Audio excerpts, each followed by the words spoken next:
বাড়ির দিকে রওনা দিয়েছে। আপনার আমার বউ যদি হতো তাহলে কি করতো?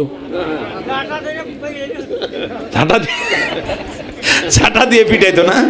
হ্যাঁ, এই বাংলাদেশে স্ত্রীকে পিটালে নারী নির্যাতনের মামলা হয়, কিন্তু আমরা দেখেছি এদেশে 35% স্বামী বর্তমান স্ত্রী কর্তৃক নির্যাতিত হচ্ছে। এরকম দরজাল মার্কা বউ আছে না নাই? কার কার আছে? হাত তুলেন তো। সবার বউ ভালো, মনে মনে চিন্তা করো যে হাত তুলে মায়ের খাবো। আগে যা খাইতাম দেখলে তো ক্যামেরাতে আরো ডবল খাবো মায়ের। আমি মা বোনেরা কেউ আর শুনতেছে নাকি? হ্যাঁ, আমার মায়েরা বোনেরা, ডিজিটাল বাংলাদেশ কোরবানির ঈদ আসলে বিভিন্ন ফ্রিজ কোম্পানি অফার দেয়। আমার কোম্পানির ফ্রিজ কিনলে 10,000 টাকা ছাড় দেয় না ভাই? আপনাদের জন্য বিশ্বনবী কিয়ামত পর্যন্ত অফার ঘোষণা করেছেন। সুবহানাল্লাহ কবেন না? কাজ হবে মাত্র 4টা জান্নাতের দরজা।